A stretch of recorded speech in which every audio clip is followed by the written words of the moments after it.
Hello everyone, how are y'all doing? I hope you've had a good time the last week or so working on the perspective drawing. What we're going to do now is move into a whole different aspect of what we're going to be drawing and how to draw. Um, I had to think long and hard because we are at a major transition in how we're going to approach drawing. Up to this point, I've been emphasizing you primarily just looking and observing, and trying to use devices to find ways to capture what you're trying to draw as accurately as possible. This is a drawing that I like to do, and I'm just never quite sure when in the process to put it in there. So that's kind of why Monday I didn't give you anything, because I just couldn't decide which project to do next. But I think that we'll just go with the one that I feel like is going to help you make a transition from drawing just what you're looking at, for you to start understanding in your own concept, how do I represent a believable three-dimensional object in three-dimensional space. So this drawing is going to be completely just you all inventing it as you go. Now you're all going to find your own way to do this, but primarily it's going to be something that follows a certain strategy. So what this is going to be called is a cross contour drawing. If you want to have something to look at just to give you an idea, that totally is fine with me. But what I would like to see is for y'all to just start in some space on the picture plane, and using only lines, parallel lines, create an object. Now this may be a little tricky for some of y'all, and some of y'all may have done this before. This is something that I like to teach even little kids how to do, because it's a way to learn how to generate three-dimensional objects just out of imagination. And so there will be points on the grade for creativity, because you can do something real simple and just have it done. But once you start to master the process, you can start to be really, creative. And a lot of times I use this process in my sketchbook just to kind of get myself into that creative mode. And this is one of those things that I think all of you could find a way to use, either as an actual way to generate drawings, or just in that creative sort of getting ideas going. So what I want to talk about, medium. You can use any type of media on this that draws really distinct and strong lines. I don't want anything that's going to look sketchy or kind of uncertain.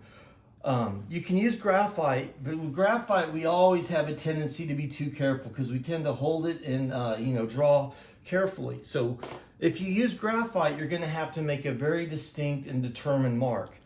If you want to use a ballpoint pen or a gel pen, I enjoy doing this with those. But the thing is, it seems like it takes a little bit longer because the quality of the mark doesn't fill the page. If you are someone that likes to take your time and really develop a drawing slowly, these can be fun. I really like doing smaller drawings with this pen. This is just the cheapest Bic Crystal pen, and these are amazing pens for the price. Very good ink. I've got drawings I did 30 years ago with these pens, and they still look like they always did. So this ink is actually to me, it seems pretty permanent. If you really want to do this officially, this is how most drawing classes would have you do it. Take a permanent pen. I like this is the ultra fine point Sharpie, but a regular Sharpie would work as well. Don't get too big, because all of a sudden your lines are going to have too much of a width to them, and this drawing is going to get a little bulky fast. So here's what we're going to basically do. This sheet's going to, right up here, I'm going to give you a demo on what we're doing. I'm going to just draw a circle. So go ahead and put it on a surface. Right now that looks like just a flat circle. We understand, because I drew this, that maybe it is a sphere and not just a circle. After this drawing, we will get into value and how to start adding value, light and dark, to our drawings, because ultimately that's what we want to be doing.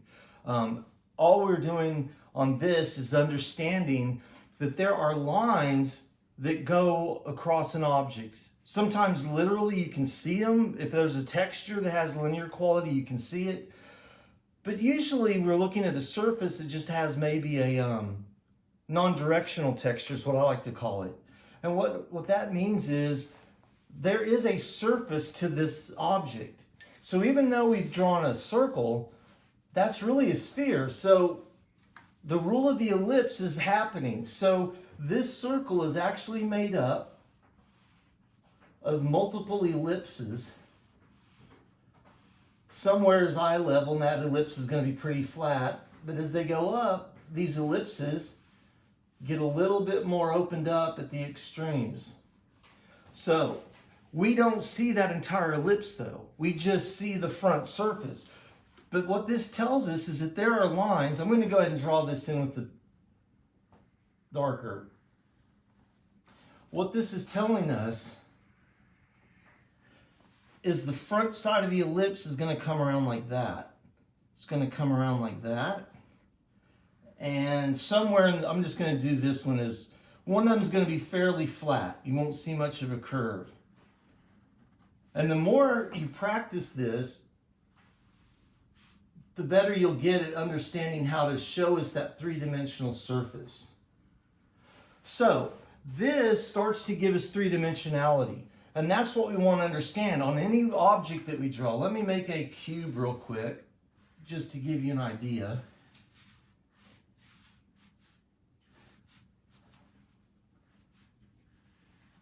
Now, your drawings you did last week were one perspective. Most of the time, you don't just see things straight on. You're looking at things from different angles. So if I'm looking at an object over here, it's got a different perspective than an object right there.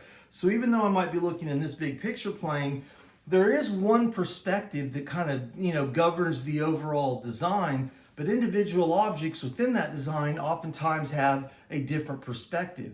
So that's what I want you all to understand, is that once you can look at an object and know how the perspective works, you can draw that object with its own perspective within a greater perspective. So that's kind of what this drawing is going to be, is how do those different objects with perspective work.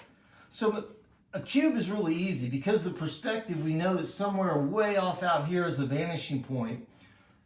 So any line that's describing this box is going to be flat on this side going straight across, and I'm not drawing very careful, I'm just trying to give you all the idea.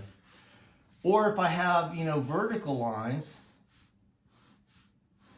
these lines go toward the perspective back there. So that's kind of how this is our overall shape, but lines that describe the surface of that object, those are what we call cross contour, because the outside is the contour drawing, but then any line that implies the dimensionality of the object itself, we're going to call that a cross contour line. So for example, these are pretty easy because all the lines, pretty much follow a simple rule of the ellipse on this or a rule of perspective on that. But what about if you have an organic object? I'm just going to draw this object kind of like a I lost my eraser. Just like, let's pretend like that's a rolled up sock that I threw on a desk to draw. Well, there's going to be directional lines. So how do we define this is going to be lines as they come closer to us, they get wider. So that's going to be the hard part, is understanding what is the actual surface of this object.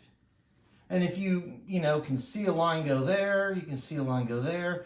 And sometimes you make it up, but what if you work it from an object, think about it. Look at an object and think, well, how does that surface, how do those flows and contours of the surface actually get defined linearly? So this one probably come up here, maybe go back. And as they come toward us, they open up, just like the perspective lines. As things get closer, they open up. So these lines, as they wrap toward us, would be getting kind of wider. And anytime you flow over a line, it kind of goes back under. Now this is not a great cross contour drawing. It's a little bit silly looking, but it gives you the idea of how that shape gets described three-dimensionally with these lines. Now up here, let's think about, how does a contour line work on a surface? Well, if this is a flat surface, it's going to be the same idea of perspective. lines would converge as they go away from us. So this is going to be made up of those converging lines. So those are basically cross contour lines of the ground plane. They're coming toward us. Or you can make cross contour lines that go across this way, but as they get closer, they get, farther apart, because that's part of the way perspective works. Up and down, this is a cube. Up and down on a surface, we see the squares equal size. But we know as we lay, according to the rule of the ellipse, as you lay something down, that form compresses. And so these become compressed.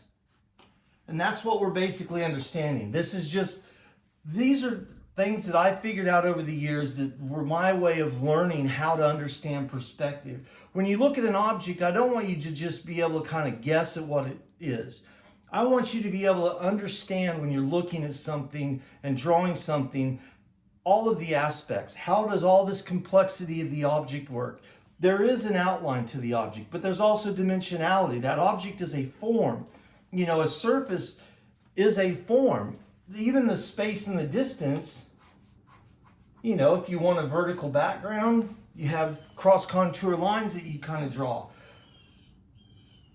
When we get to value drawing, this is going to be the basis of how we understand how to give, light and dark to objects. Because once you understand how the three-dimensionality of that object is in reality, whether it's a real object or a made-up object, once you understand how that is, it's going to be so much easier. And I think it's a lot more fun when you start adding value. So this is basically why I'm giving you the cross contour drawing right now, because I really think that mastering this understanding of how to create the three-dimensionality of a form with the cross contour lines is going to help you when we get to the next step.